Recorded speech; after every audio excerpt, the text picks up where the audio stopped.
Dan kisah yang ingin diceritakan datangnya daripada Azman. Azman menyeru saya, Kisi tolonglah, ketengahkan peristiwa pengalaman saya yang tak dapat saya lupakan. Perkara ini berlaku katanya antara perjalanan saya dari Hogang pergi ke Tampines menggunakan jalan yang dikatakan berhantu, jalan yang dikatakan berantai keras. Macam-macam nama saya dengar kata Azman tentang ataupun berkaitan dengan tempat ini. Jalan yang disebutkan adalah Old Tampines Road. Saya ingat lagi Kisi, saya dari rumah Hogang pergi ke Tampines. Sebenarnya itu adalah rumah mak saya. Dan anak saya setiap hari, kalau isteri bertugas, dia akan hantar anak ke rumah mak. Balik tugas, saya pula akan jemput anak dari rumah mak pulang ke rumah. Jadi itulah kerja kami, rutin saya dengan isteri setiap hari melainkan hujung minggu. Jadi saya masih ingat lagi, saya pulang dari tempat tugas pukul 11 malam. Dan kadang-kala saya rasa tak sedap badan, saya pulang ke rumah mandi dulu. Kadang-kala dari tempat tugas saya terus pergi jemput anak. Dan ada kalanya oleh kerana saya rasa badan ni melekit, badan ni rasa tak selesa, saya akan balik rumah mandi salin pakaian, barulah akan saya jemput anak-anak di rumah mak saya. Pendengar Ria 897, rumah saya di Hogang, rumah mak saya di kawasan Tampines. Bila saya pulang antara satu malam, kerana saya rasa tak sedap badan, tak selesa kerana terkena hujan bila bertugas. Maklumlah saya bertugas di Sembawang Shipyard dan saya ni kadang-kadang terpaksa berjemur di bawah panas. Jadi bila balik tu dah terlampau letih sangat, saya balik ke rumah mandi, bersihkan diri, barulah jemput anak-anak saya. Pendengar-pendengar Ria 897 FM, dalam perjalanan bila saya berada di kawasan Old Tampines Road, setelah pulang ke rumah, dah mandi, dah siap, saya keluar dan berada dekat kawasan tu hampir 12:30 malam. Di sana kalau Kisi lalu, Kisi akan nampak ada satu bus stop, perhentian bas. Bus stop tersebut betul-betul di hadapannya ada hutan kecil. Jadi bila saya lalu dekat kawasan itu sekitar nak dekat 12:30 malam, saya ternampak ada seorang perempuan sedang duduk di perhentian bas, mungkin menunggu bas ataupun tak tahu apa dia buat di sana pada waktu sedemikian. Saya pun pandu kenderaan saya pergi rumah mak. Apabila saya dah pandu pergi rumah mak saya, anak-anak saya pun semua dah nyenyak tidur. 2 orang anak saya Kisi. Terpaksa saya angkat satu persatu. Angkat yang abang dulu naik ke dalam kereta, kemudian angkat kakaknya turun ke bawah, letak dalam kereta, dan saya pulang ke rumah. Ibu saya mengatakan, hati-hati mak rasa tak sedap lah. Jadi saya pun rasa terkejut apabila mendengar kata-kata ibu saya pada malam yang dimaksudkan. Saya pun kata, insyaAllah mak, terima kasih Saya beredar dari rumah ibu saya ataupun rumah mak saya dan menggunakan jalan yang sama Kisi. Jalan yang sama, Old Tampines Road. Bila masuk dalam jalan tu, semakin dalam, semakin seram dibuatnya. Tiba-tiba rasa macam tak sedap hati. Teringat kata-kata mak, hati-hati berjalan. Sebab ibu saya ataupun mak saya jarang sangat menyuarakan perkataan sedemikian rupa. Para pendengar Ria 897, jadi apa yang berlaku? Kata Azman, dalam perjalanan anak perempuan saya terbangun. Dia duduk di bahagian depan kereta. Dan dia seat kereta di bahagian depan, saya baringkan supaya dia dapat tidur dengan selesa. Bila dia terbangun, dia gosok matanya dan terbatuk. Saya tulis, anak babah dah bangun, tidur cepat, nanti dah sampai babah kejut Dia tengok saya, terperanjatlah tiba-tiba berada dalam kereta. Sebab sebelum ini saya angkat dia pun tengah tidur. Kemudian dia tanya, babah kat mana ni? Oh, kita on the way nak balik. Tadi rumah nenek baba angkat. Kenapa? Dia gosok-gosok mata lagi. Kemudian, baba, kenapa orang tu duduk atas bumbung bus stop? Kisi, bila saya perhatikan di atas bumbung bus stop, saya tak nampak apa-apa pun Kisi. Langsung tak nampak orang, burung atau apa benda pun tak nampak di atas bumbung. Saya tengok anak saya lagi. Orang mana? Tuba perempuan tu tengah duduk dekat bumbung bus stop. Bila saya dengar, saya kata pejam mata, jangan tengok. Anak saya ni terus tutup matanya, tak nak tengok. Kemudian dia kata, Baba takut. Lisa, kenapa Lisa? Baba takut. Saya tanya lagi dan kali ini saya pandu perlahan-lahan sebab saya takut saya terbabas. Kemudian adiknya bangun. "Baba, apa dekat tingkap?" Kisi, rupa-rupanya Kisi, saya tak nampak, 2 orang anak saya nampak. Bila balik rumah saya tanya mereka, katanya sedang saya memandu, ada perempuan dalam keadaan macam terbang dan wajahnya betul-betul rapat dengan tingkap kereta bahagian hadapan, sedang memerhatikan mereka berdua. Bila saya dengar di rumah, membuat saya rasa takut dan meremang bulu rumah. Sepanjang malam Kisi, saya tak bidik. Saya hidupkan laptop, saya masuk internet, cari laman membacakan surah-surah, pasang speaker kecil, putarkan surah-surah sampai pagi. Sampailah isteri saya pulang dan tanya kenapa saya buat macam tu. Saya ceritakan, isteri saya pun naik takut. Dan sejak hari itu, isteri saya tak benarkan saya menggunakan Old Tampines Road. Malah saya terpaksa pusing satu pusingan. Dari Tampines, memasuki TPE.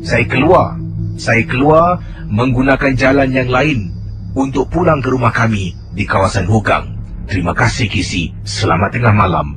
Dari Azman, pendengar Misteri Jam 12. Pendengar Ria 897, saya akan teruskan dengan pengalaman-pengalaman anda. Kisah selanjutnya.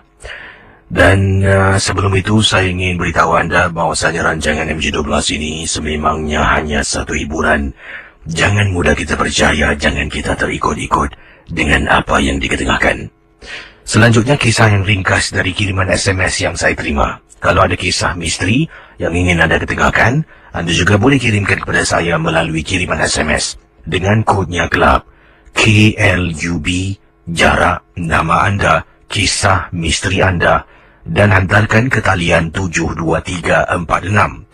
Kalau boleh, yang mengirimkan SMS kisah-kisah misteri anda itu diringkaskan. Sebab kadang-kala anda type panjang berjila, nanti akan terpotong. Jadi akan terlepas untuk saya ketahui apakah kesudahan kisah anda. Kalau boleh ringkaskan, dan bahasa anda gunakan tu jangan terlampau ringkas sangatlah.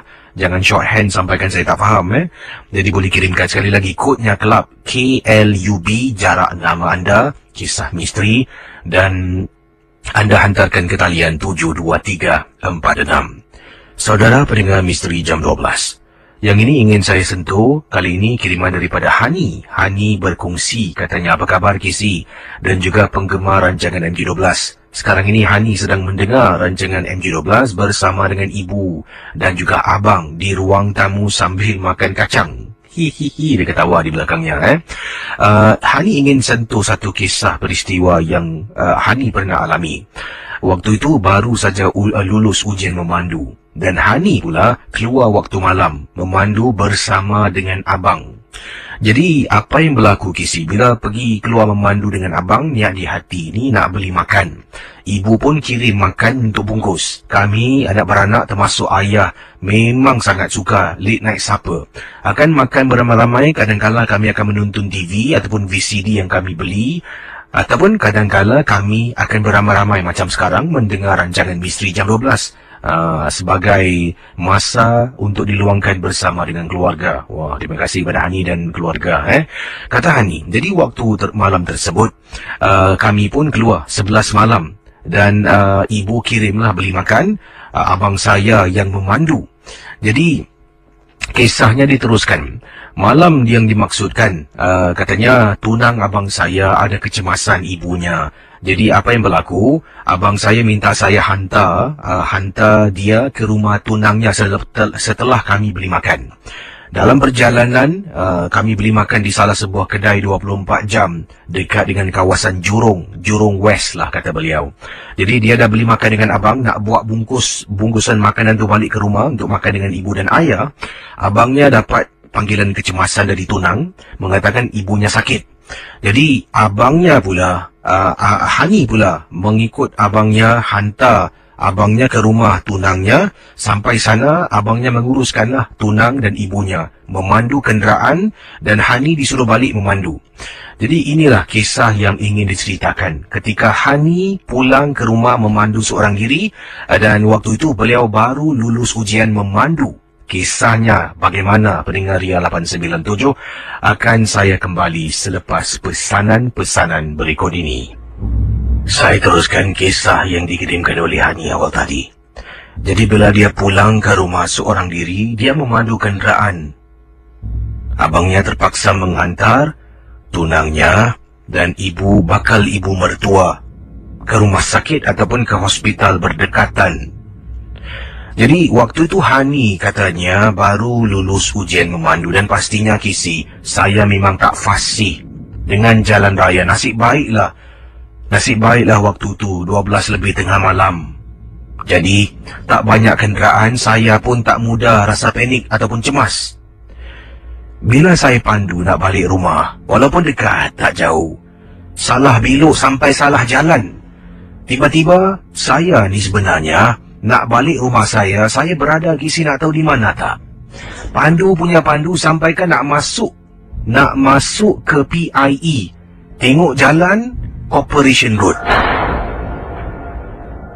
Rakan-rakan misteri jam 12. Jadi kata Hani, saya baru perasan ni jalan terus sedikit lepas traffic light dah masuk lebuh raya PIE. Jadi saya pun signal, saya impit kenderaan sebelah kiri sebelum PIE di kawasan Corporation Road tu. Pendengar ya, saya hidupkan hazard light, saya keluarkan kisi GPS abang saya, masukkan adres rumah. Jadi apa yang berlaku, sebelah kiri saya merupakan hutan. Kalau tak silap saya nampak macam ada tanah perkuburan. Orang kata tempat itu merupakan kubur Cina trek 14. Kisi tanya pendengar-pendengar dia, mereka mesti tahu tentang kubur Cina trek 14. Sebenarnya saya tak tahu. Jadi saya pun tengok GPS. Dah enter, dah masukkan nombor blok rumah dan sebagainya. Saya pun letaklah GPS itu di tempat pemegang GPS. Baru nak memandu, alangkah terperanjatnya. Baru nak memandu ni, biasalah orang kalau baru belajar ataupun baru lulus ujian memandu, sebelum berjalan, saya sama habit. Tengok cermin kiri, tengok cermin kanan. Kemudian saya angkat dua belah tangan, konon nak adjust ataupun nak betulkan rear view mirror. Sedang saya nak betulkan, saya tengok rear view mirror terperanjat. Dekat tempat duduk belakang ada orang, Kisi. Saya tengok bawah. Kisi, saya tengok bawah. Nampak sekali saya tengok bawah. Perlahan-lahan lagi saya tengok. Tengok dekat cermin, dah tak ada. Saya punyalah takut. Saya tak tahu nak buat apa. Saya turunkan ke 4 tingkap. Saya terus hidupkan hazard light. Baru nak impit sebelah kanan, konon nak buat U-turn. Nyaris-nyaris berlanggar dengan sebuah teksi yang sedang memecut dekat jalan yang saya henti tadi. Nasib baiklah, Kisi. Teksi itu sempat berhenti. Saya dah makan terus lane sebelah. Kerana apa? Kerana saya ketakutan. Mungkin matlamat makhluk tersebut nak takutkan saya, nak sebabkan kemalangan jalan raya. Akhirnya, teksi itu berhenti. Saya kena marahlah biasa. Saya angkat tangan, sorry punya sorry. Barulah dengan adanya GPS, saya selamat sampai rumah. Itulah pengalaman saya, kata Hani. Terima kasih, Kisi. Dan juga selamat tengah malam. Okey, saudara. Kisah berikut ini yang ingin dikongsi sama oleh Elfie, salah seorang anggota kumpulan paranormal yang beliau anggotai. Nama kumpulan paranormalnya Night Effect. Night Effect. Yang mana salah satu eksperimentasi yang dilakukan ni adalah satu eksperimentasi yang mana beliau mengikut sebuah kumpulan paranormal melakukan perkara ini, tapi ini dilakukan bukan di Singapura, malah sebuah kumpulan paranormal yang berasal dari negara China. Apa yang berlaku dalam video tu, kata beliau, tapi beliau tidak merakamkan video sebabnya lebih mujarab kalau perkara ini dilakukan tanpa sebarang alat elektronik. Dikatakan entiti ini boleh mengesan kehadiran alat elektronik yang mempunyai signal-signal tertentu dan akan mengganggu segala eksperimentasi. Jadi dalam video yang dilakukan di China ni, ini adalah video contoh, bukan satu eksperimen yang betul, tapi contoh. Saya pun buat apa yang disarankan dalam video tu, yang mana kita telah pun pergi ke salah sebuah kubur Cina di Singapura. Kita membawa satu jenis besi yang panjang sangat, besinya halus dan panjang. Di hujung besi tu kita ikat dengan dikatakan di sini di hujung besi tu kita ikat dengan tali warna merah. Kemudian kita akan pacakkan tali merah tu betul-betul bersebelahan di atas tanah, bersebelahan dengan salah sebuah kubur yang ada di tapak tanah perkuburan. Jadi beliau lakukan hal ini dan inilah pengalaman yang diceritakan.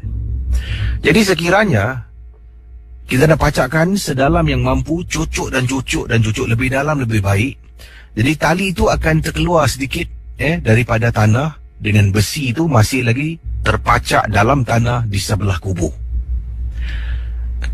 Ketika eksperimentasi ini dilakukan, kami hanya 6 orang saja. Seperti yang dikatakan, tidak dibenarkan membawa sebarang alat-alat elektronik. Kesemuanya ditinggalkan dalam kereta, tapi kami nak tengok sendiri. Adakah ini sesuatu yang benar-benar boleh berlaku ataupun tidak? Jadi dalam eksperimentasi ini, benang merah ni, kalau kena tepat pada waktu dan caranya, dia akan perlahan-lahan terus masuk ke dalam tanah seperti ada orang tarik dari bawah. Setelah berbuat demikian, saya dengan anggota paranormal yang lain berdiri di sekeliling besi yang dipacak di atas tanah tu dengan benang di hujungnya yang terbenam dalam tanah. Kami pun masing-masing tunggu saat-saat benang tu bergerak. 5 minit, masuk 7 minit, masuk 10 minit, minit yang ke-14. Sebab saya mengira waktu menggunakan stopwatch. Minit yang ke-14, benang tu bergerak. Seolah-olah dari bawah ada orang tarik. Kami daripada penat, mengantuk, terus jadi segar bila terlihat benang tu seolah-olah bergerak dan macam ada orang tarik.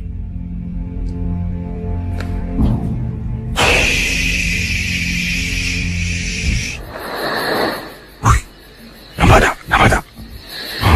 Nampak. Bayangkan Brigadier 897 Mereka di kawasan tapak tanah perkuburan.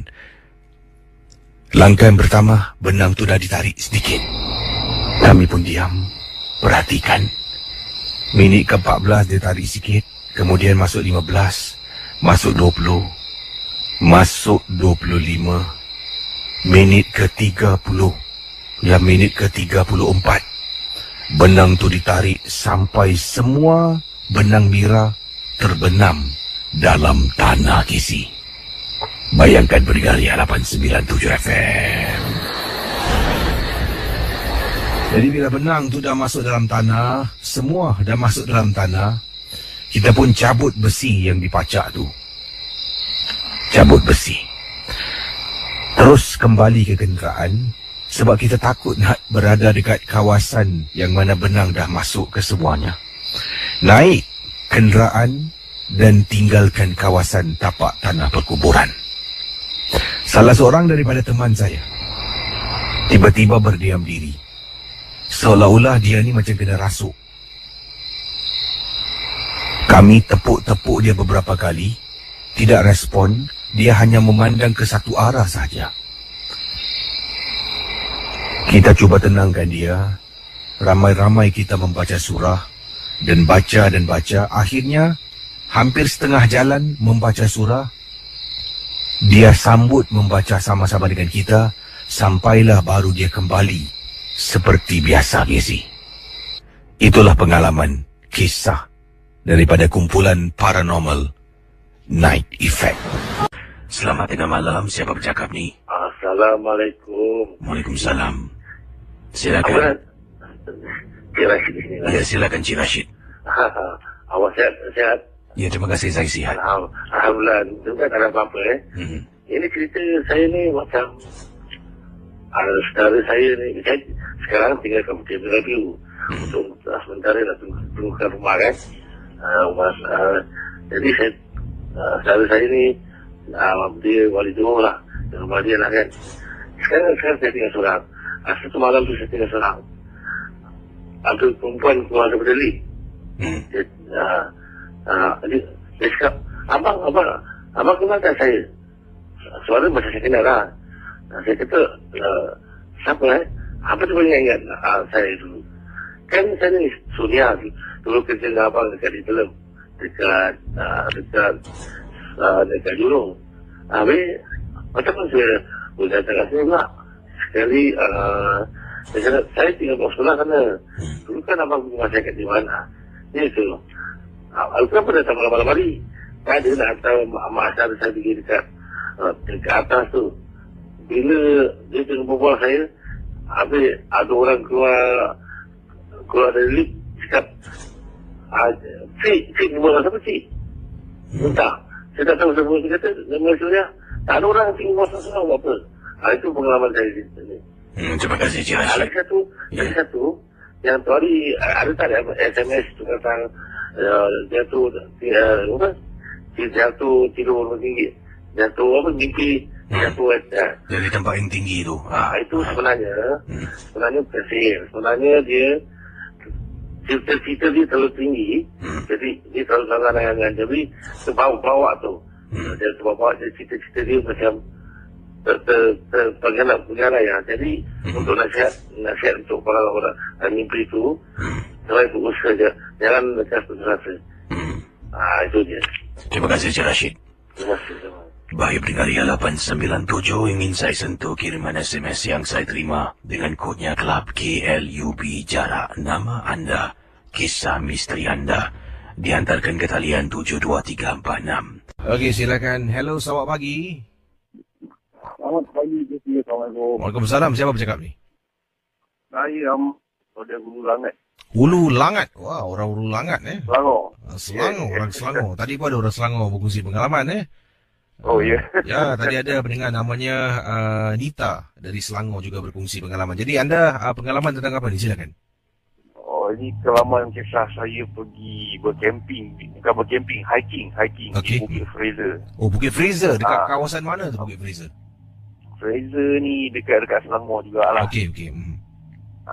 Dia kira ini kisahnya berlaku 3-4 tahun lepas. Dia ada 3 peringkat kisahnya ni. Mula-mulanya malam pertama kita camping di kaki gunung, so kita mendaki esoknya. So kita ada campsite lah.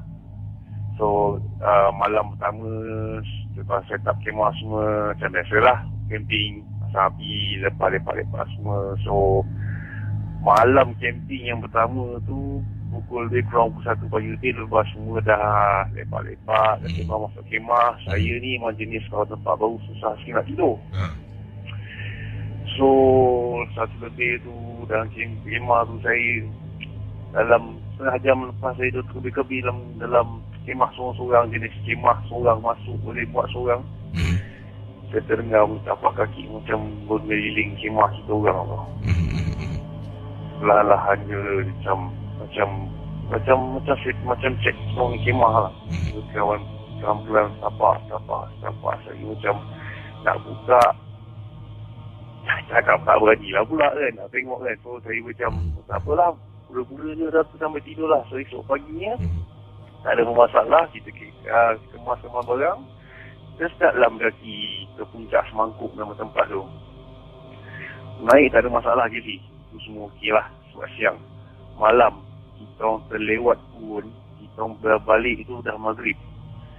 Rambutan je sih, bila dia malam gelap dia lain macam, orang duduk sebelah-sebelah pun tak nampak muka. So bila sampai satu kawasan, saya ingat lagi, kita daripada 30 ke 40 kita pecah di group of 4 people tau. So group saya, kawan saya perempuan dengan ada 2 orang senior yang mendaki lah. So sampai ke kawasan, saya ingat ada banyak pokok nipah kat situ. Tiba-tiba tengah jalan pun, tiba-tiba kita dengar macam bunyi dahan pokok ditiup, macam ada benda langgar dekat atas. Dan tengah bunyi tu disertakan dengan bunyi hilaian macam suara perempuan mengilai. Kat situ yang kita macam terkecoh perut tau. Semua macam sini macam cakap light yang bergerak tu, light yang seluar atas tengah bunyi. Macam tu kan. Kita orang dah memang berpeluh-peluh lah time tu. Macam benda ni pula kan nak kacau kita orang. Dia macam suara tu dengan bunyi tu macam malah ke kiri terbang ni.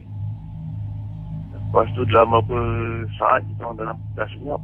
Okey, sini kita jalan balik. Kita orang jalan balik bunyi tu sekali lagi berbunyi jamah ke kanan pula. Ya Allah, kita orang bunyi lah menggeletar kepala lutut. Benda bawah jauh lagi nak jalan tu bawah ni.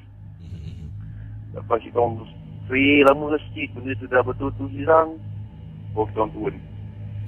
Sampai bawah, dekat parking kita, ingat dah settle lah. Kita siap-siap semua kemas barang, masuk kereta, drive balik. On the way balik tu kena lagi lah pula si saya yang drive. Dekat situ on the way jalan dia macam satu jalan. Kiri kanan, macam hutan, kanan macam gaung. So ada satu jalan, satu arah, dia tak ada sempang. Dia ada lalu satu jabatan. Jabatan tu saya ingat dia ada macam orang macam graviti tau. Saya perasan kita lalu kat jabatan tu 3-4 kali. 3-4 kali jabatan yang sama. So saya macam pelik lah. Memang depan tak ada kereta. Sekarang lagi saya seorang dengan kawan saya nak kereta. Kawan saya memang dah lelap tidur. Memang seorang mesti mengemang, rasa macam lain macam kan. Sebab benda dalam kawasan sama saya pun ada baca sikit. Saya tempuk bumbung kereta. Oh, saya nampak jalan dan saya dapat pulang dengan selamat. Itu kisah saya pergi Bukit Fraser dan buat hiking lah. Memang tak lupa lah dengan gangguan daripada painting naik turun sampai balik. So setakat tu je lah pengalaman saya ke rasa tu. Jadi Bukit Fraser ni adakah ia satu tempat yang juga ada kunjungan pelancong-pelancong ke atau hanya orang tempatan yang tahu? Ada. Dia atas sikit. Semua tempat saya pergi tu dia di jalan sebelum nak sampai ke tempat pelancongan lah. Ada tempat hiking ni, tempat-tempat hiking tu memang keras sikit lah. Itu kalau masih tak lupa lah 4 tahun lepas. Terima kasih pada teman kita dari Hulu Langat. Selamat pagi. Sama-sama, selamat pagi. Selamat pagi. Waalaikumsalam. Ini adalah satu peristiwa yang dialami, kata kiriman dari Fauzi. Fauzi berkongsi kisah beliau ketika menunggang motosikal pada waktu malam. Dan hal yang diceritakan ini berlaku di salah sebuah kawasan di Yishun, katanya Fauzi. Kita kongsi sama kisah kiriman Fauzi kepada saya dalam rancangan Misteri Jam 12. Pendengar Ria 897, Fauzi kata, pada malam tersebut saya sedang menunggang motosikal seorang diri. Hal ini berlaku di kawasan Yishun. Saya tak nak beritahu lebih tepat lagi di mana. Waktu itu daripada Yishun sedang menuju ke arah laluan ke Seletar. Di Seletar tu tempat kawan-kawan saya berkumpul. Kita nak lepak dekat kawasan Seletar untuk duduk. Pada malam tu saya menunggang motosikal. Kebetulan di hadapan saya ada kenderaan, ada sebuah kereta. Jadi saya pun ikut tunggang belakang kereta tu. Dekat satu laluan KC Simpang 4 saya ingat lagi, di mana dekat satu kawasan tu adalah hutan. Kereta ni sedang memandu. Saya di belakangnya ikut sebab saya pun nak belok. Tiba-tiba kereta ni jam brake. Saya hampir langgar belakang kenderaan yang ada di hadapan saya. Hampir kisi, tapi selamat saya dapat hentikan motosikal dengan secepat mungkin tanpa ada sebarang kemalangan. Saya dapat kawal motosikal saya, katanya Fauzi. Kemudian saya high beam dan horn 2 kali. Pemandu di hadapan berhenti, tekan hazard light. Saya turun dari motosikal menghampiri kenderaan. Kata Fauzi, pemandu tu keluar dan saya terperanjat nampak seorang pakcik, orang Melayu dengan berkopiah. Katanya, nak minta maaf nak, pakcik minta maaf. Kata pakcik tu pada saya, pakcik, kenapa pakcik main jam brake sembarang? Saya nak marah pun tak sampai hati, jadi saya nasihat dengan kata yang baik. Pakcik tahu tak, saya kat belakang motosikal, nasib baik saya tak langgar pakcik. Kalau saya jatuh pakcik macam mana? Minta maaf. Kenapa pakcik break tadi Pakcik ingatkan lampu nak bertukar ke? Kata pakcik tu, bila dia sedang memandu, di mana saya di belakangnya, dia memang tahu. Tapi bila dia tengok rear view mirror, dia pandang depan, baru nak ke depan kenderaannya, ada perempuan lari melintas depan kenderaan beliau. Kata pakcik itu pada saya, baru dia nak bergerak, ada perempuan lari melintas. Saya kata, pakcik, mana ada orang? Saya tak nampak orang pun. Kata saya dengan pakcik tu, dalam hati ni pakcik ni nak buat cerita tak? Dah lah pakcik, saya tak kisah pakcik. Saya tak kisah, yang penting pakcik jangan buat macam ni lagi, berbahaya. Kata saya kepada pakcik tu. Tapi pakcik ni pusing, nak, aku tahu kau tak nampak, aku tahu, tapi tadi betul-betul ada orang. Perempuan, bongkok, rambut panjang. Pakcik tengah nak jalan, dia lari depan kenderaan pakcik. Bila saya dengar kata-kata pakcik tu, saya rasa takut. Jadi apa yang saya lakukan? Saya minta maaf dengan pakcik tu. Saya kata, lain kali hati-hati je pakcik Saya menunggang motosikal, tinggalkan kawasan tu. Saya speed up untuk ke Seletar berjumpa dengan teman-teman saya. Casey, tak tahulah, adakah mungkin pakcik tu buat-buat cerita sebab dia pijak brek saya hampir-hampir langgar dia, ataupun memang benar-benar tempat yang diceritakan dekat kawasan Yishun ni memang berhantu. Entahlah. Terima kasih. Selamat tengah malam dari Fauzi. Yang ini kiriman daripada Encik Ruslan. Kata beliau, Assalamualaikum pada KC Champion. Terima kasih. Waalaikumsalam. Saya Encik Ruslan nak berkongsi pengalaman dan peristiwa yang dialami oleh saya. Waktu tu saya sedang menunggang motosikal nak pulang ke rumah dari tempat tugas. Jadi saya tinggal dekat kawasan barat, bekerja pun di kawasan barat jugalah. Dalam perjalanan pulang ke rumah sekitar jam 12 lebih tengah malam, saya dapati motosikal saya ni seolah-olah macam berat lah. Berat dia seolah-olah macam ada orang yang menumpang. Kata Cik Ruslan Jadi saya dapat rasakan motor saya memang berat.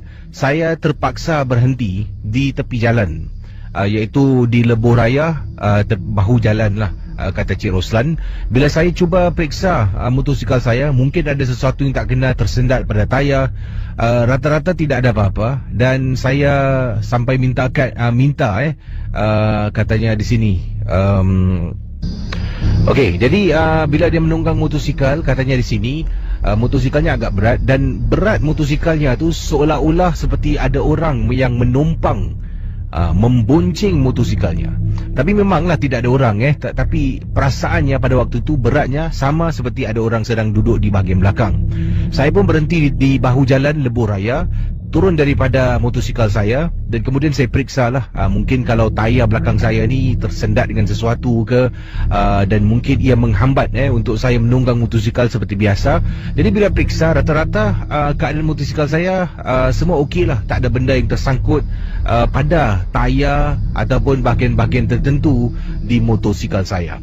Jadi saya pun duduk balik dan saya cuba bergerak. Tetap sama kisi, tetap berat juga motosikal saya. Saya pun rasa pelik sangat-sangat. Dan sebelum menunggang sekali lagi, dah berhenti, tunggang lagi, rasa berat, berhenti lagi. Dan katanya sebelum saya terus berlalu pergi menunggang motosikal saya ni, saya baca sesuatu tau dalam hati. Kita nak mulakan ni, Bismillahirrahmanirrahim, ya Allah, minta tak boleh lah. Jadi dia cuba lagi, jalan, Boleh lah.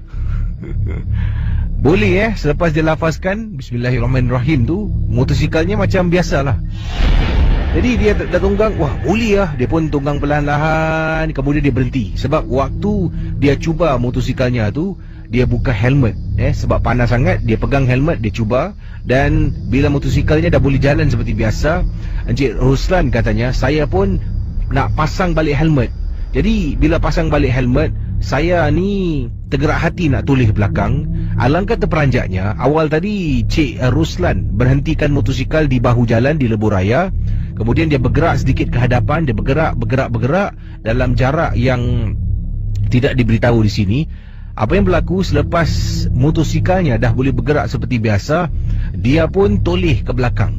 Terperanjat, ternampak susuk tubuh seorang wanita yang sedang berdiri di tepi jalan, khususnya lebih tepat lagi di tepi lebuh raya. Bayangkan pendengar Ria 897, awal tadi tak ada ni. Dan Cik Roslan berkata dalam hati, adakah itu wanita yang menumpang motosikal aku?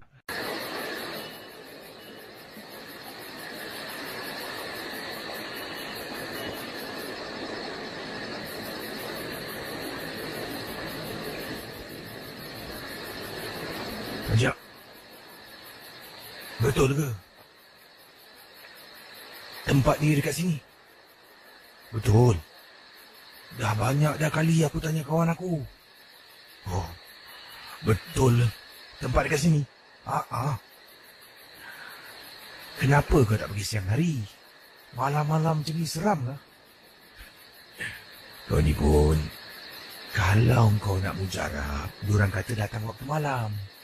Siang-siang boleh pergi. Tapi selalunya yang selalu kena bila datang malam. Yalah, jom kita cari. Mana pula lah. Susah juga Jalan sana sikit, jom. Sana. Sana. Sana. Mana pula lah benda kat sini ni. Itu dia. Betul tak? Bukanlah. Jalan lagi. Aku rasa lagi dalam ni. Yelah.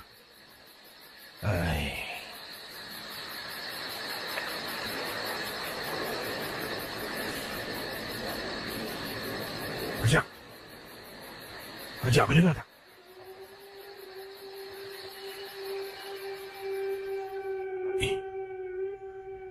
Ada orang minta tolong lah. Bijak. Aku seram ni. Pukul 12. Dekat hutan. Suara orang minta tolong.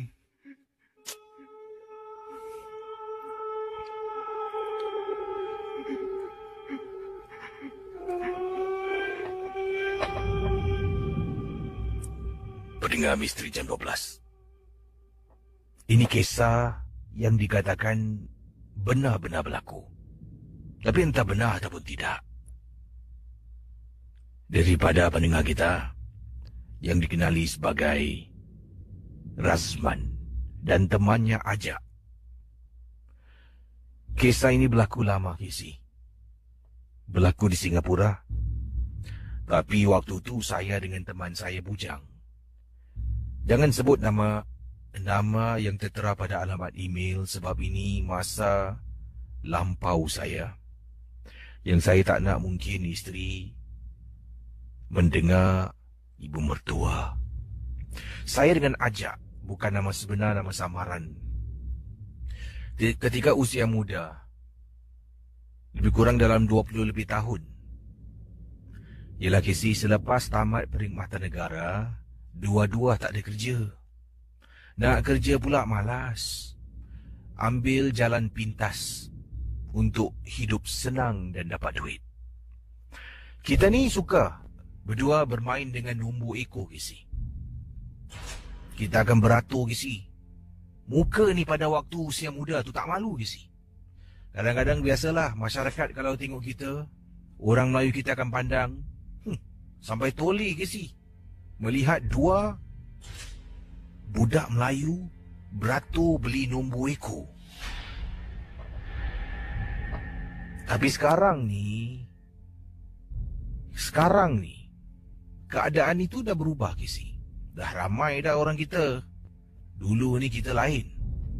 Kisah saya, bila kita beli nombor sama-sama, apa jual nombor kawan saya beli nombor yang lain. Kalau menang, kita kongsi duit yang kita menang.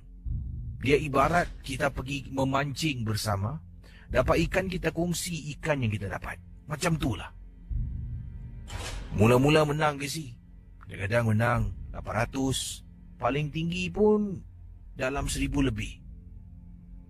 Makin lama makin syok, Kisi. Makin kita nak beli. Bila dapat tahu cerita-cerita mengatakan dia tu menang sampaikan 50,000, dia menang sampai 100,000. Tertanya-tanya macam mana ni? Yelah, mesti letak duit yang banyak. Tapi kalau duit yang banyak kita letak, kalau tak menang, tak untung dia sih. Beginilah kisah saudara yang diceritakan oleh Ajak dan temannya, ataupun Rizman dan temannya Ajak. Razman dan temannya Ajak. Jadi apa jua yang diceritakan di sini, jangan kita ikut contoh, jangan kita ikut apa yang dibuat. Ingat, rancangan ini 100% hanya hiburan. Saya bertanya dengan seorang lelaki, bagaimana nak menang besar? Kau pergi dekat tempat ni. Dia berikan saya tempat ni. Kau pergi dekat tempat ni. Dekat situ ada sebatang pokok pisang. Pokok pisang ni dah tak ada buah, tapi jantung pisang tu masih ada dekat situ. Jadi apa yang perlu buat? Minta dengan jantung pisang tu apa yang kita nak. Itulah malam tu kita pergi. Untuk pengetahuan anda, hutan yang disebutkan ini terletak di salah sebuah hutan simpanan di Singapura. Berani mereka masuk waktu malam. Masuk waktu malam, 12 lebih tengah malam. Sampai dah dalam, tiba-tiba terdengar suara orang minta tolong. Cari tak jumpa. Suara orang minta tolong. Tolong. Teman saya dah cuit-cuit. Katanya dia tak sedap hati nak keluar. Saya pula semangat membakar, Kisi. Nak minta supaya dapat kena nombor besar, hidup senang, Kisi. Oleh kerana itulah saya tak takut dengan suara-suara minta tolong. Saya kata pada teman saya, pada malam yang disebutkan,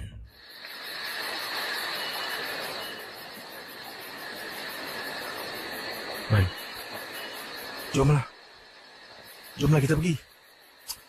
Kau ni baru sikit kena cabaran. Orang cakap kalau nak jadi kaya bukan senang.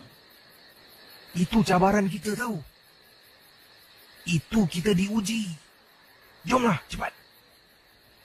Tapi mana tengah-tengah hutan pukul 12 tengah malam ada orang suara minta tolong. Kau jangan fikir itu semua. Itu menghalang kita daripada mendapat rezeki. Aku rasa tu pokok pisang tu. Tu. Ya Allah. Jom. Pendengar Ria 897 FM. Akhirnya Ajak dan Razman jumpa pokok pisang yang disebutkan. Katanya, Kisi, satu pemandangan yang cukup menakjubkan. Dalam hutan, kiri, kanan, depan, belakang semua pokok-pokok besar. Tapi dekat tengah-tengah tu tiba-tiba ada sebatang pohon pisang yang tidak berbuah, tetapi ada jantung pisang dekat tengah-tengah. Jadi apa yang kita perlu buat? Katanya di sini pokok pisang tu dah ada penunggu. Kita minta apa yang kita nak dengan cara begini. Saya tak boleh jelaskan cara yang dilakukan dengan penuh. Takut-takut nanti pula ada yang mengikut. Jadi dia dah buat sesuatu, kemudian saya bawa dengan saya jarum yang agak besar. Jarum tu diikat dengan benang warna hitam. Jarum tu diambil, cucuk. Ambil jarum tu, cucuk pada jantung pisang yang ada. Kita cucuk pelan-pelan. Dah letak benang hitam, cucuk. Tarik benang tu jauh. Kita tunggu. Tiba-tiba, benang hitam yang kita tarik, Casey, rasa macam ada orang rentap beberapa kali. Teman saya nampak, saya boleh rasakan. Casey, tiba-tiba terdengar suara perempuan menangis pada malam itu.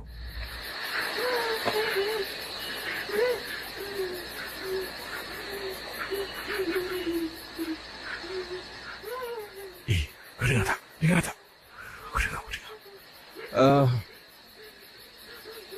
Wahai suara, aku dengan teman aku akan lepaskan kau. Tapi dengan satu syarat. Kau boleh tak kasih kita kaya? Nanti kita cabut jarum ni. Boleh tak kau kasih kita kaya? Man, dia tak jawab, man. Macam mana? Nanti. Wahai suara, aku dengan teman aku datang ni nak jadi kaya. Kalau kau janji kau kasih kita kaya, kita cabut jarum tu. Boleh tak?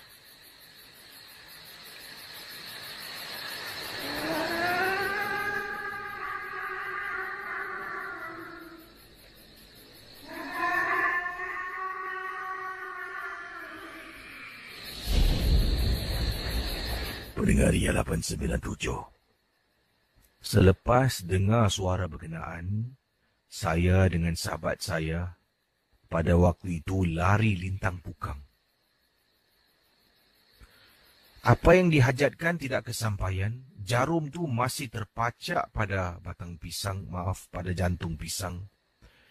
Lari keluar, tercungap-cungap nafas dibuatnya, sampai saya dengan teman berada di tepi jalan raya utama dekat kawasan yang tak boleh saya sebutkan.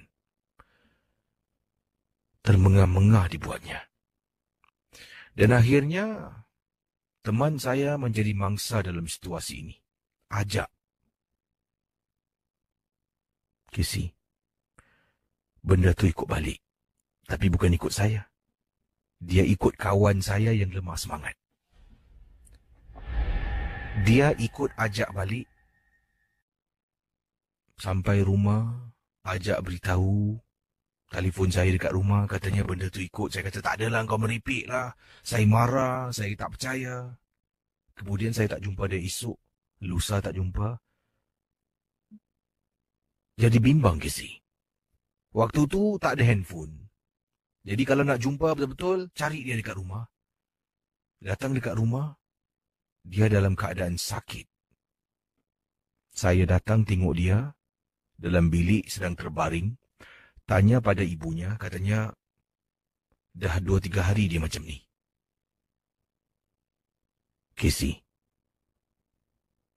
saya malu sebenarnya dengan keadaan saya pada waktu itu.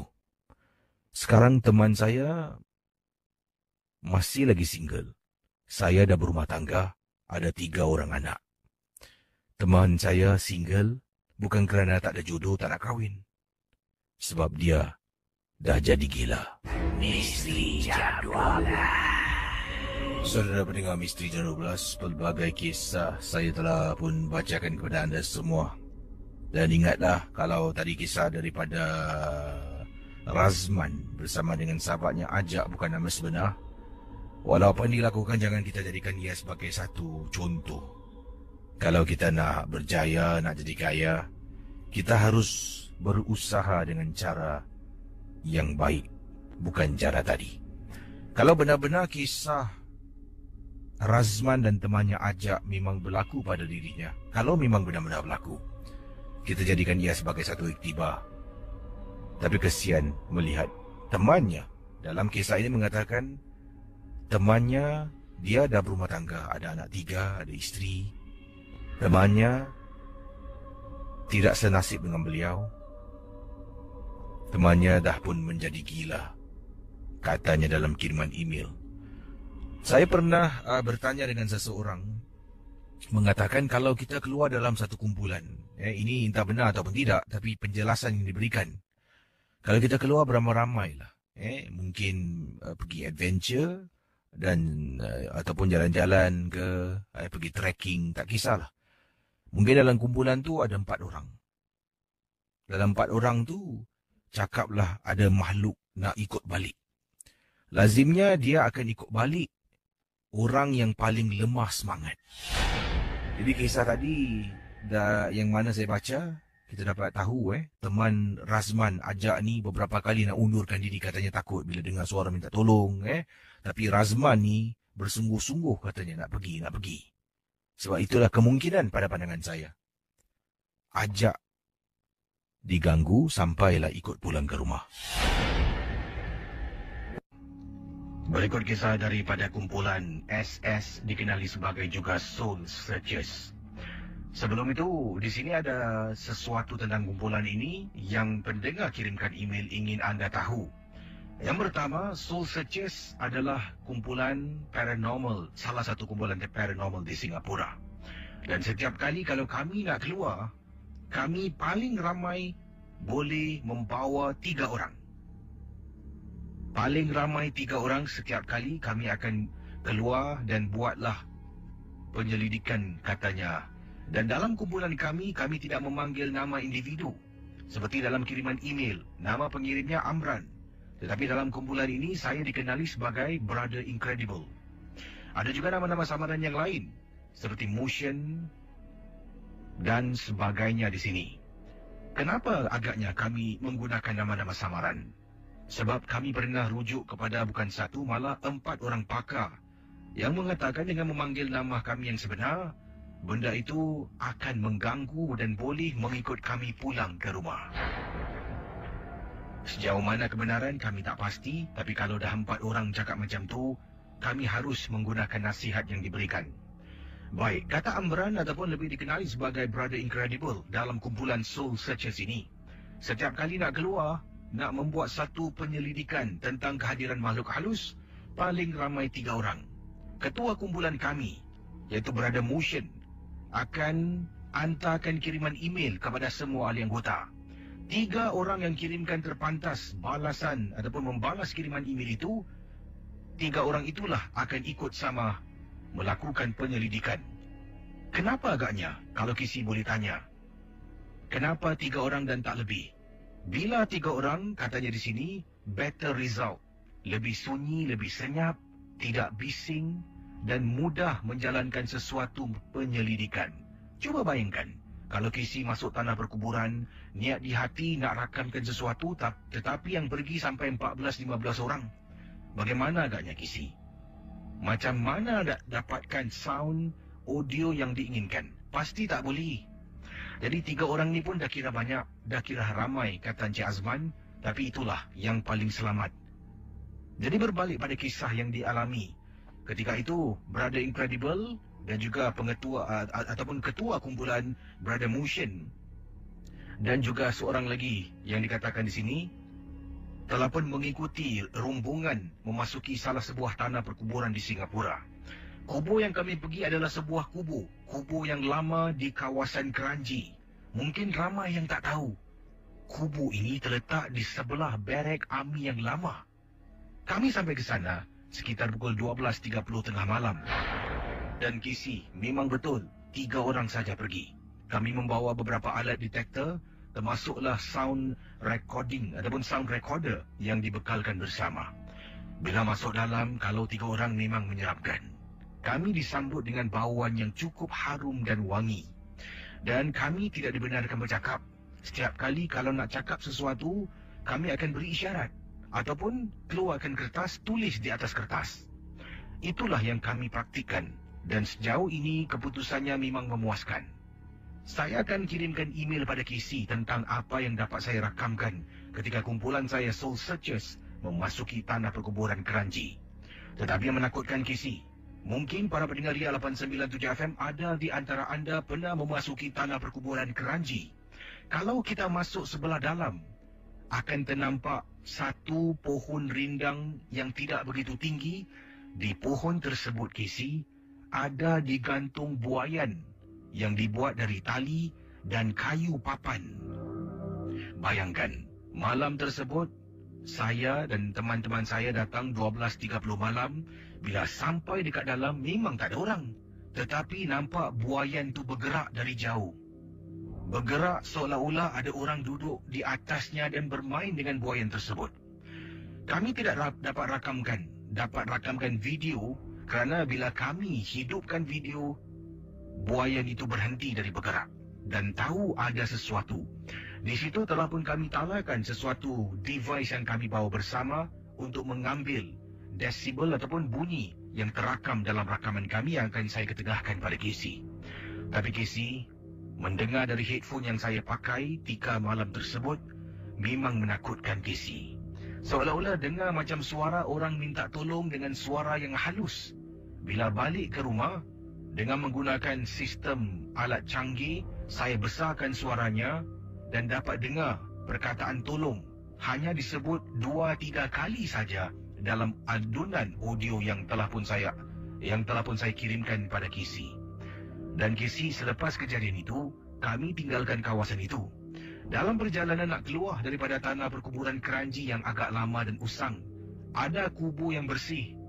Ada kubur pula yang telah pun tertimbus dengan rumput dan lalang yang tinggi. Yang membuat saya dengan teman-teman saya 2 orang ini terperanjat. Tadi masuk tak ada orang. Bila keluar terperanjat, nampak seorang makcik sedang duduk di salah satu kubur. Seolah-olah duduk macam datang menjenguk kubur tersebut. Saya dengan teman saya tak tegur. Kami keluar, sampai di luar. Dalam kenderaan saya tanya, kau nampak tak tadi dekat kubur yang kawasan dekat keluar tu, kau nampak ada makcik tak? Yang hairan, teman saya 2 orang ni cakap mereka tak nampak.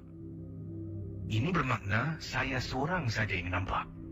Itulah pengalaman saya, Casey, dari kumpulan Soul Searchers dari Encik Amran. Adapun nama dalam kumpulan ini, Brother Incredible.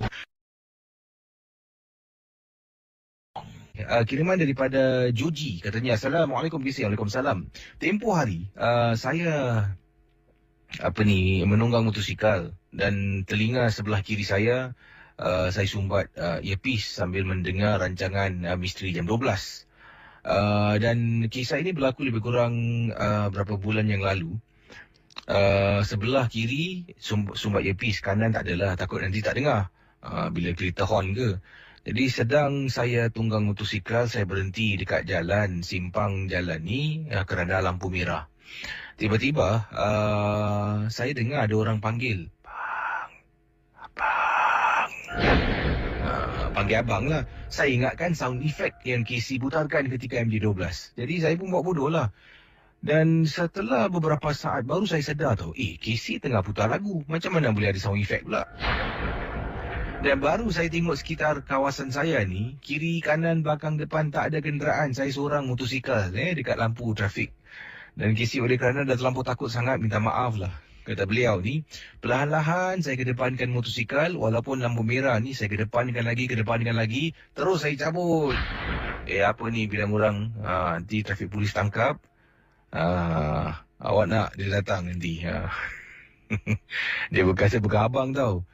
Abang, minta driving license. Di sini pula dari teman kita, dari Encik Saiful. Cuba anda bayangkan, Saiful pendengar dari Seberang Tambak, bukan Seberang Tambak, orang Singapura yang mengalami satu perkara yang berlaku di Seberang Tambak. Dan kisah ini berlaku ketika dia menunggang motosikal pergi Seberang Tambak untuk isi minyak. Jadi kisahnya akan saya teruskan dalam rancangan Misteri Jam 12. Selamat tengah malam Casey dan juga para pendengar Misteri Jam 12. Nama saya Saiful dan tolonglah Casey ketengahkan kisah misteri dalam rancangan Misteri Jam 12 kepada pendengar-pendengar Ria 897. Peristiwa yang ingin saya ketengahkan ini berlaku di Seberang Tambak apabila saya pergi ke sana untuk mengisi minyak motosikal saya. Bila sampai di sana, saya lazimnya kalau nak top up minyak, saya akan pergi selepas 12.30 malam. Kalau sebelum itu kadang-kadang jam Casey. Jadi sekitar 12.30 Saya tinggal di Woodlands, tidak begitu jauh kan. Hanya perlukan pasport, masuk dan keluar. Jadi saya pun memasuki Causeway Point sekitar 12.30 tengah malam. Masuk dalam, tiba-tiba perut ni terasa lapar. Dan sebelum itu, ibu saya dan kakak saya ada kirim beli makanan di seberang. Jadi saya pun mengisi minyak saya dahulu, kemudian saya pun belilah makan. Bila berada di salah satu kedai, ini tempat yang saya beli makan, kalau tak silap saya nak kisi nama jalannya Setulang Laut. Bila berada di sana, saya beli ada 4 bungkus makanan yang saya pesan. Saya pun setelah memesan makanan, saya ambil makanan tersebut, kembali ke motosikal saya, menunggangnya. Lazimnya saya ni kalau ke Setulang Laut, tempat kegemaran makan keluarga saya ni, saya akan buat U-turn dan pusing kembali ke jalan yang saya masuk awal tadi. Tapi kali ini, malam tersebut, saya tak gunakan jalan yang sama saya datang. Malah saya terus masuk ataupun naik ke atas, lebih jauh dari biasa saya gunakan jalannya. Bila sampai di atas, pada mulanya jalannya okey, kiri kanan rumah. Semakin dalam, saya belok ke satu seleku. Tiba-tiba jalan raya gelap kisi. Tak ada lampu jalan langsung. Hanya lampu dari motosikal saya saja yang ada.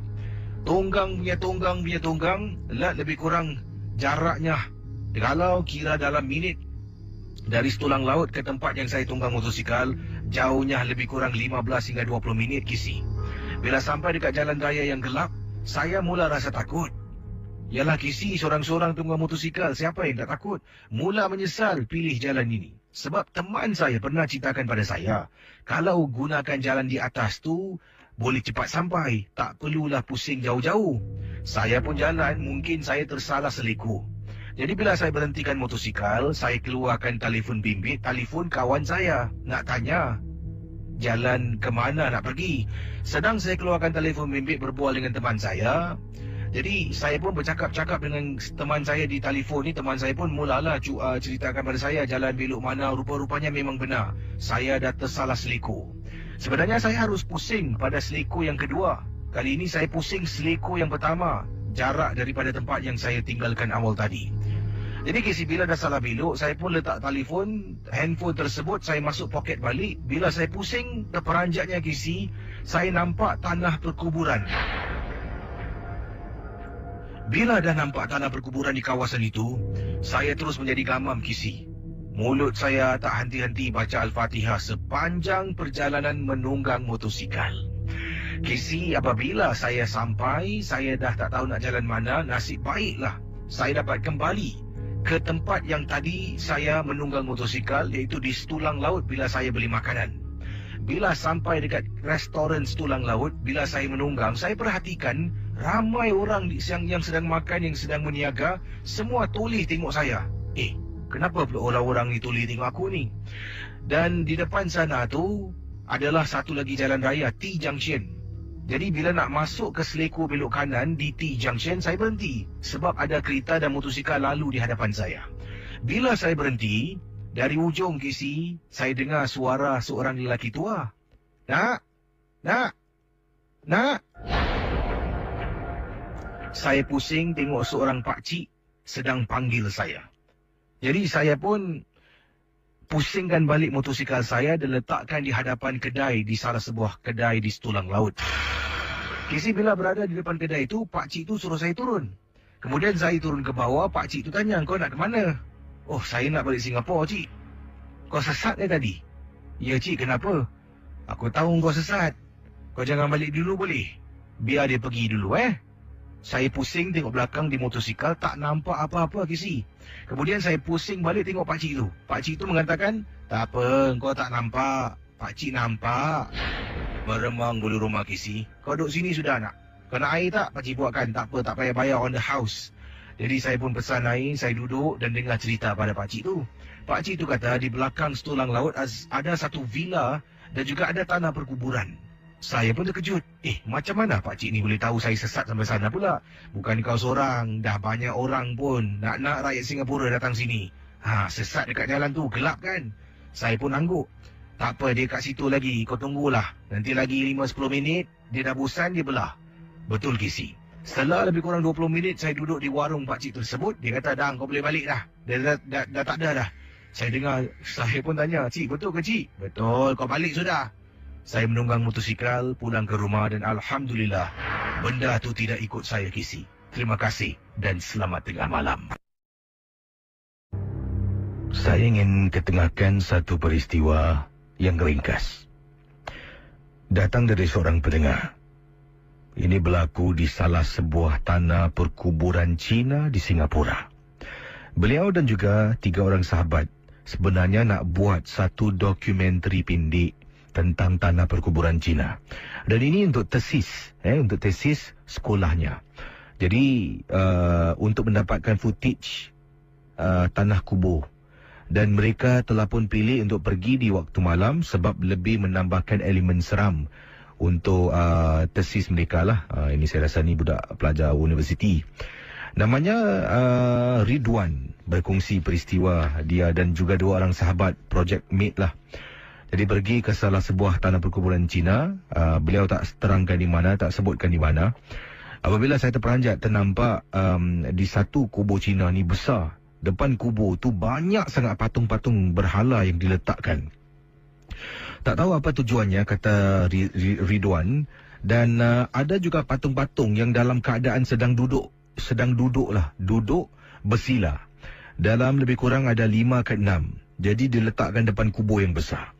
Jadi saya dengan teman saya pun keluarkan kamera, baru nak letak atas tripod, kata Ridwan. Sedang teman saya pasang kamera, saya pun carilah angle yang baik untuk kita buat rakaman. Sebab kita harus diri dalam frame di mana nampak kita berdiri 3 orang dan nampak kubur di sebelah kiri atau kanan. Jadi saya perhatikan, tengok. Casey, antara patung-patung tu macam satu dari patung tu betul. Casey, macam benda tu hidup. Jadi saya kata pada kawan saya, budak Cina, Jonathan. 2 budak Cina lah. Saya seorang pelajar Melayu dalam kumpulan projek saya ini. Saya kata, bro, pack up now. Why? Pack up now. Jadi dia pun mula bungkus sebab saya dah rasa cemas dan takut. Sedang mereka bungkus barang-barang perkakas semua, saya orang pertama masuk dalam kenderaan. Bila Jonathan dan rakan saya satu lagi, Timothy, nampak saya dalam keadaan ketakutan, mereka lebih cepat Casey. Sampaikan saya tengok mereka tak sempat nak masukkan tripod dalam beg. Mereka buka boot belakang, katanya, kemudian letak barang-barang semua, tutup. Kemudian tanya pada saya kenapa. Saya kata tak nak ceritakan, kita keluar dulu. Casey, bila saat kita nak keluar, kenderaan yang dipandu oleh teman saya Jonathan berat sangat, macam ada benda halang. Dia tekan minyak berat Casey. Kemudian saya kata padanya, John, press the brake. Saya takut. Kalaulah benda tu tak tahulah apa jua kuasa lepaskan, kita mesti terbabas. Teman saya tekan brake. Kemudian saya pejam mata. Saya baca surah Yasin di kubur Cina. Kemudian teman saya kata pada teman, drive now. Baru masuk gear, baru boleh keluar Casey. Sampai luar, teman saya dua-dua tercengang, tak boleh bercakap. Sepanjang perjalanan entah tak tahu kami ke mana. Keluar, pandulah ikut jalan. Jalan terus, belok.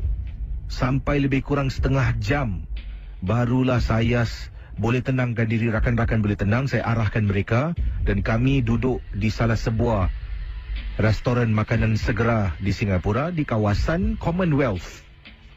Di sana tu dah letakkan kenderaan, kami duduk dan kami pesan makanan, barulah kami berbual. Kami batalkan niat nak buat rakaman tesis kami di kawasan tanah perkuburan Cina dan malah kami hanya mengambil footage dari YouTube saja untuk menjadikan bahan tesis kami. Terima kasih Casey dan selamat tengah malam.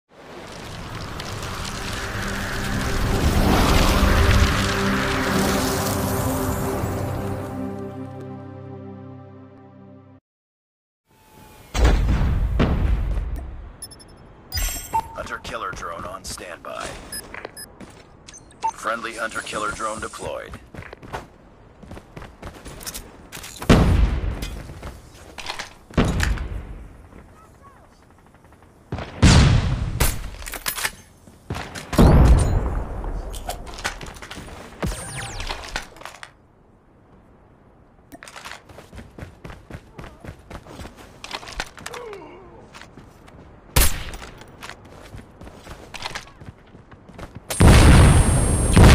Bekerjasama adalah lebih baik daripada bersaing.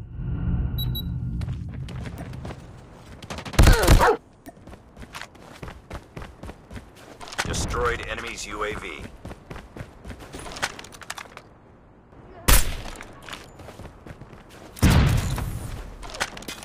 We've taken the lead.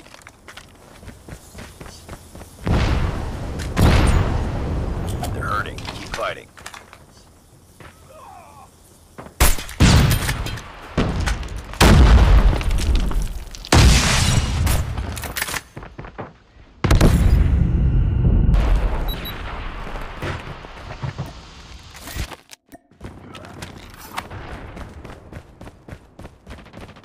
It's too close. Fight harder.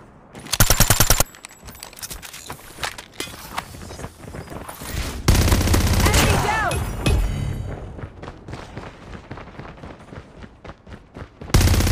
Targets in sight! Enemy down!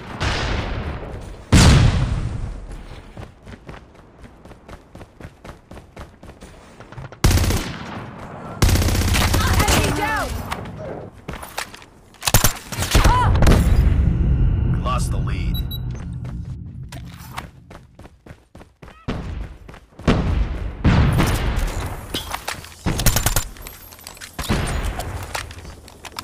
Cover me! Bring it up, squad.